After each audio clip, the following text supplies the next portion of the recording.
What's up, you invincible kings? No amount of coffee can sustain us. We are lions, and this is the AMZ Secret Show, and your host, David Aladdin. We're live at the International Command Center, Outpost number 60, Podcast 60. I've built this show to jump past the basics and into the front lines of Amazon. Let's be the Warren Buffett. Let's be visionaries. In this show, I interview inventors, business owners, entrepreneurs, big brands and small brands to understand the person, their strategies, their secrets, so that all of us can become kings. Today's sponsor is the amzsecrets.com VIP, which comes with seller tools that we use to supercharge our Amazon listens. Many of our listeners use it, and you can get an invite to the platform at amzsecrets.com. And today, we've got a special guest on the show. In fact, he's a top guest. His name is Nathan Latka. He's got a business podcast called The Top Entrepreneurs. He tried to buy Success Magazine for $5 million. He sold his first business, Heyo, after raising $2.5 million and hitting $5 million in revenue in February of 2016.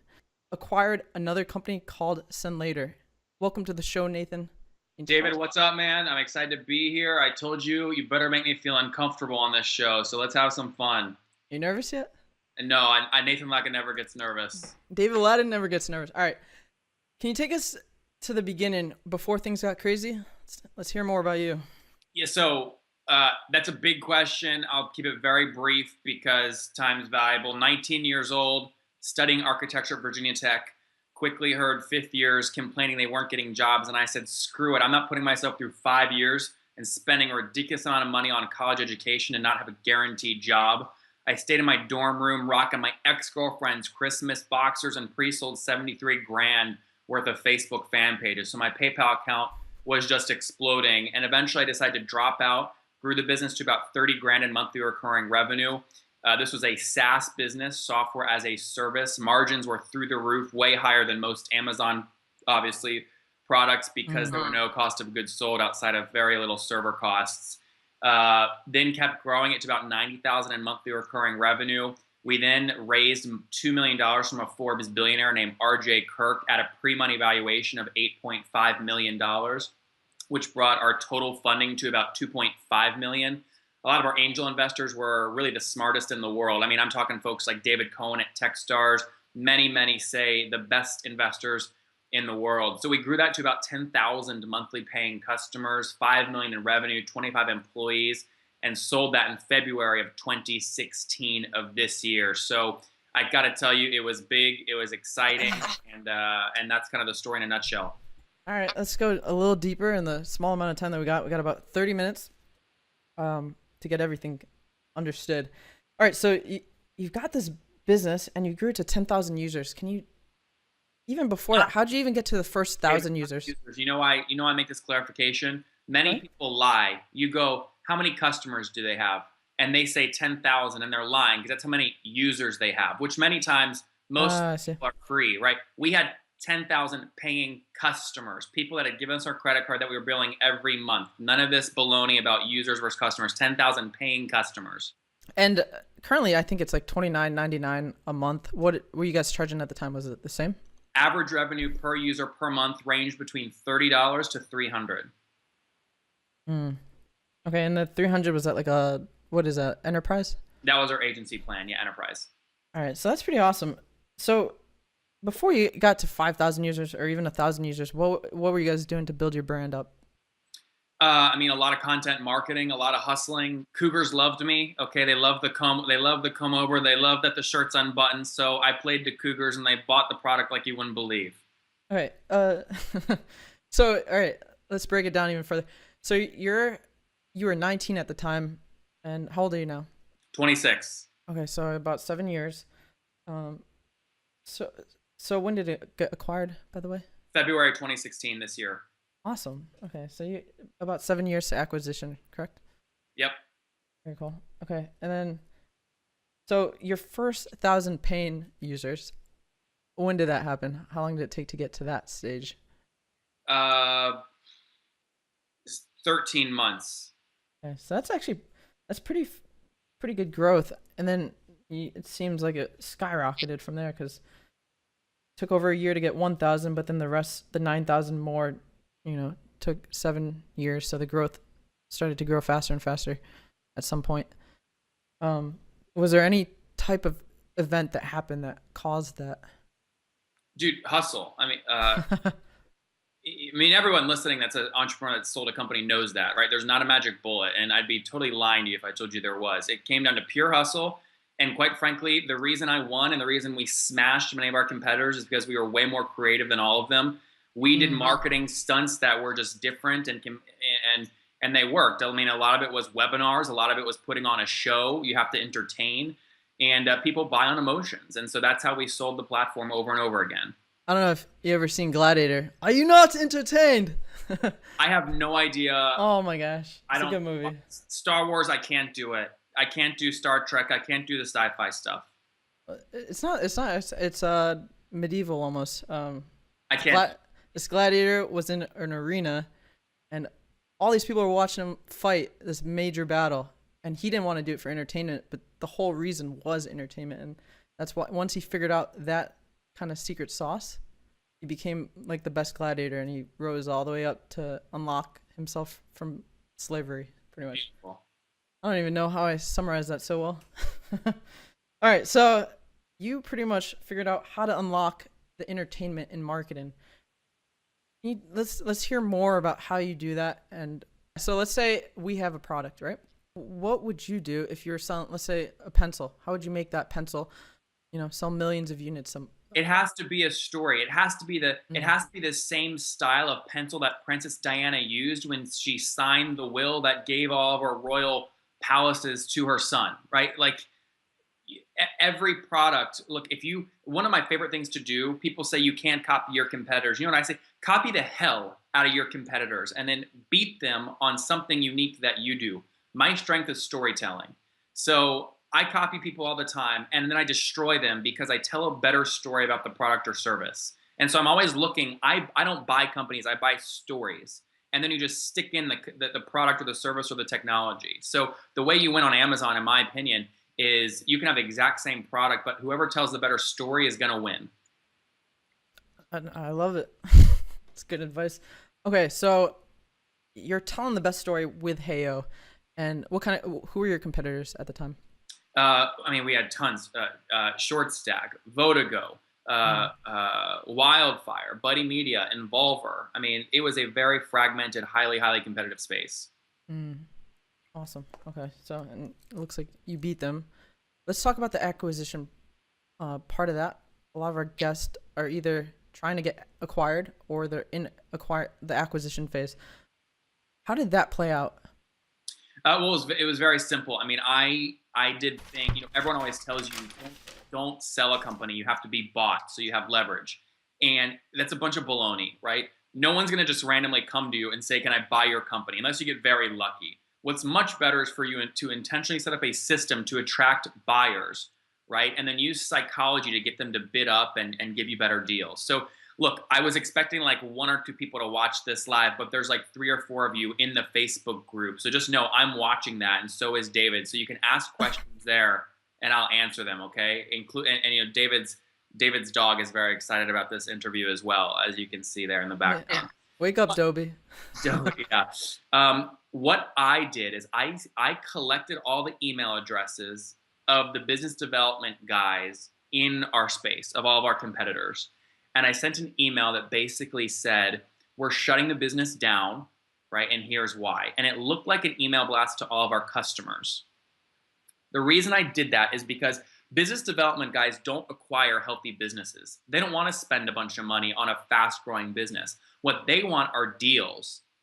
They want to find a deal and then go brag to their CEO about this great deal they found.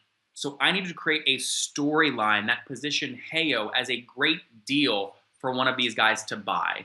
And so when they saw this email, they go, oh my gosh, Heyo has a great brand. They're shutting down. We should see if they have any assets left to buy. The second that business development person gets buy-in from their CEO to put in a letter of intent to buy the company, their ego and their reputation are on the line within their team. In other words, if they don't get the deal done, they have to tell their CEO, sorry, I was really excited, but we didn't get it done, and that's a bad thing. So I needed to get people in a little bit, okay, and then close them, just like good sex, okay? So you have to tease a little bit, get them in, and then go from there. And so what I did is I sent that email out to about 20 business development people. Okay. From that, all right, here, I'll help you out. Right. From that, okay, about 7 of them wrote back. Okay, 7 of them wrote back and said, we're interested. And I said, great, I'm collecting LOIs. I know now You switched it back. For the people that are tuning in live and that are going to be listening to this podcast later, we've got his website pulled up on the screen as well. So if you ever want to check that later in the show notes. Yeah, so they all wrote back, and I got LOIs on the table, which were all, of course, very low because they're going, you're shutting down, I'll give you a really lowball offer. Well, what happened was 4 people did that. 4 companies gave me a letter of intent, and this was on a Monday. And I wrote back, and I used 5 very specific words that had a very interesting effect on these people. This was on a Monday. I wrote back and I said, I'm making a decision on Friday who I should sell to. And here are the 5 words. Okay, are we ready? Yep, go. The 5 words were, is that your best offer? That's it. Is that your best offer? All right, so I'm making a decision on Friday. Is this your best offer? And David, I'm expecting like nobody to write back, right? I'm expecting nobody to write back. What happened was 4 of them wrote back and doubled their offer. So if they first offered, 5 million, they wrote back and offered 10 million. They doubled, okay? And this was now on like Wednesday before the Friday. And I said, wow, if that doubled my offer the first time, I'm just going to keep doing it, right? So I wrote back and I said, thanks for the offer. I'm glad you increased it, but is this your best offer? Awesome. And guys watching, what do you think happened? You can tell me in the comments, what do you think happened? 2 of the 4, okay, so I lost 2 of them, but the other 2 doubled their offer again. So if they started at 5, they went to 10, and then 10 went to 20. And long story short is I ended up selling to a company called Votigo, V-O-T-I-G-O, for 4 times the initial price they offered, just by using the 5 words, is that your best offer? And the reason those words worked is it was psychological. I was implying that their offer wasn't good enough for me to initially accept, that one of their competitors might win the bid for Heyo, and that would be very bad press for them. So that's how we sold the business. And by the way, I have a very successful podcast called The Top Entrepreneurs. It has 2 million listeners, and I recorded the entire acquisition process and posted it as episodes, which you can view at nathanlatka.com/sold. Yeah, we'll put that in the show notes too. Okay, let's break that down a little bit. So these 5 words, you used them. What about their initial email to you? Was there an offer, or did they ask you for a number? How'd that go? Because I've been approached by a few funds that want to acquire one of my brands. And which brand? Well, I can't really mention at this moment. Why not? It's complicated. Well, you get to ask me all these questions. I don't get to ask you any questions. That's how it goes. No. All right. So let's just keep it vague in that regard. All right. And so they've approached me and what do I give them, a number, or do I wait for them to give me a number? How does that work? No, it's very simple. You say, oh, guys, no, we're shutting the business down. I'm not looking to sell this right now. If you want the assets, give me a number. Gotcha. Okay. And then then I got to be like, is that your best offer? Best offer. Yeah, they're going to give you a lowball number. Or they're going to say, fine, if you don't want the business anymore, we'll offer you, $100,000 for it. It doesn't matter what the first offer is. You just want them at the table, right? So your goal originally is to just get them to the table and then get them to bid up against each other once their egos are on the line. Okay, so the business and the podcast that started a few months before I sold. And the podcast is very simple. I get the world's best, the richest. There are many, many billionaires that come on my show, and many that are asking right now. I mean, I have many of the sharks from Shark Tank wanting to come on my show to promote the new series, the new season of Shark Tank. And some might say no, and some might say yes. But I ask them all the revenue numbers. How much equity do they own? Last month's revenue? What's their cap table? How much have they raised? What are their cost of goods sold? What are their margin? What's gross margin, net margin, expenses, customer acquisition cost, everything in 15 minutes every day. And I am probably the most sued podcaster because I get guests on. I pressure them to give me all this data because my audience loves that. And then they immediately regret it. And they say, take it down. And I say, no. In fact, it was so good, I'm going to publish it twice because they gave me the right when they scheduled to do whatever I want to do with the content. So it's a very aggressive show, but the audience is loving it. And that's why it's the fastest growing business show on earth. Okay, on earth. and this is from Inc. Inc. ranked it #1, but it's got 2.5 million downloads in its first 12 months. Really an unbelievable amount of people. That's like talking to almost like 20 full NFL stadiums at once. Without the echo, right? Without the echo. All right, so where do you see this all going? You had this huge acquisition happen. Podcasts don't cost a lot of money to run, so what have you done with all that money?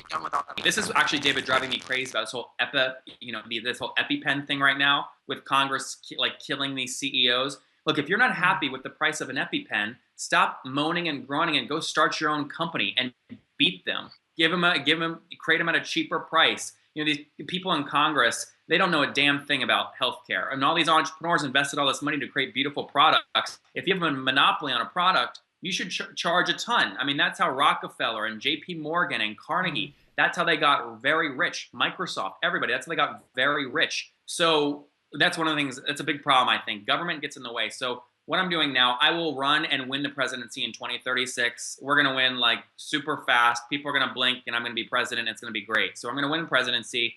Before that, though, next year, I plan to release a best-selling business book. It'll need to sell about 10 million copies to be #1. We'll sell it. It's going to be a book like people have never seen before with surprises like you've never even imagined. So it's going to be a great book. And then after I run for presidency, I plan to run the world and really start the world's largest hedge fund, which would need about 200 billion in assets under management. We'll do that. And then right now I'm buying a lot of real estate. So I plan to take that REIT, Real Estate Investment Trust, public at some point in my life. But before that, I've spent some money acquiring businesses. I'm acquiring businesses all over the place. So I just acquired a company called nathanlatka.com/send later. It helps people that sell on Amazon find JV partners who will promote their product. Okay, and you can send emails. It'll put them on an auto reply follow-up chain so you get an increased response rate. You can set reminders in your inbox. There's templates in there about how I got billionaires on my show and how to get a response from cold emails. So that worked really well, and I plan to take that company public by the time I turn 30, which would be 4 years from now. I'm currently 26. How much did you acquire that for? An amount of money that would surprise a lot of people. You got a number or no? Nope. See, hey, is that because I wasn't sharing numbers earlier? Yeah. All right, whatever. It's messed up. Okay, so Why is what's your strategy around Sun later? Tell you how much I sold it for. What do I get out of that? Out of how much you bought it for? Yeah, what is in it for me if I tell your audience how much I bought it for? What do I get from that? I get nothing from that. Why would I do that? Just, curiosity is answered. I don't care. Stay curious. I'd rather you be curious about me because then you're going to think about me more and you're going to research me and you're going to go to my websites and you're going to follow me more. Why would I want to eliminate the curiosity? You bring out a lot of good golden nuggets, creating that curiosity that people, have to find out. And so like, whether it's doing it with like your persona or whether we're doing it with our brands, it's something that we all need to start focusing on, I guess, more. So, yeah, that was a good way to change the subject. No, it's not. It's actually an analysis of the subject. All right, so you've got Heyo, not Heyo. You've got Sun later now, and how are you going to build that up to be to go public? Well, you need about $50 million in annual run rate to go public, which means I need 1,000 companies paying me $4,000 a month. So every day I'm focused on how do I find companies that can pay me $4,000 a month for this tool or service, get them on the phone and close them. Well, or just get on the AMZ Secrets podcast. I mean, we got tons of companies listening to this. So what's your favorite book? I'm reading like a bunch of books right now. I love biographies in general because people can't lie about their success. It's usually like a true story. This is the problem with most successful entrepreneurs. And in fact, even people, David, you've had on your show, again, I know because I know the background data that they may or may not have shared publicly. They talk about their last exit or whatever they sold their company for. They did it like 10 years ago. And they don't talk about all the shitty failures. They just say how great it was. So most successful people lie about their success. So I love reading bios written by other people because it's usually a true story. Failures have you had so far? I don't fail. Everybody, what have you learned from? What some of the biggest problems that you've had so far? How have you reacted to them? And I go through life. I tackle things very quickly. If I meet something that is tricky to get through, I just plow. I plow through it. But I don't fail. People always, it's a sexy thing to say, fail fast and fail quickly. It's a bunch of baloney. People use that because they want to create this false sense of vulnerability. Okay, real entrepreneurs that go big, they never fail, right? They either win or they learn, right? So there's many things I've learned by doing different things. I could have sold for 300 million and instead of what I actually sold for, or I could have done this different or that different. So I'm constantly learning. What are you not doing enough of that you wish you could? Totally control what I do. I do what I want when I want. When I feel like reading, I read. When I feel like writing, I write. I have a really good balance right now. So there's nothing that I wish I was doing that I'm not currently doing. And what's your morning routine look like? I wake up, I grab coffee, I quickly check emails. I then usually have 3 hours where I'm doing something that's very tricky to do that requires a lot of brain power. Once I knock that out, I'm usually just doing some kind of research or working out or going outside and hiking. After this interview, it's 2:04 p.m. right now in Austin, Texas. I'm gonna probably go out on a walk and enjoy kind of being outdoors. Like what you do to challenge your brain in the mornings? If I have a project, like I have to write a chapter in a book, I'll block off those 3 hours in the morning to knock that out. Or if there's a biography or person that I'm studying, I'll read that bio in those 3 hour chunks. So it's just batching. What book are you currently writing? It's not public yet, but it's gonna sell copies very, very fast. People are calling it a combination of Tim Ferriss in terms of productivity and Dave Ramsey in terms of money. I don't know another 26-year-old that understands money and is better with money than I am. Easily top 1%. Really, really good money. And it's not because I'm some genius. I learned it. I've just done it over and over, and I've studied a lot of money-related things. So the book's going to probably be called something like The New Rich. How to get what you want in less time while you're anywhere in the world. It's awesome, dude. 2036, you're going to become president? I'll be elected president. That's awesome. What's the strategy there? All you have to do is control Uber on election day, because voter turnout is what wins elections. You give all of your voters free rides to the polls and you win. Dude, why don't they do that nowadays? Because no one's as smart as me. Thanks for coming on the show, Nathan Latka. We appreciate all the advice. All right, David Aladdin, Nathan Latka, out.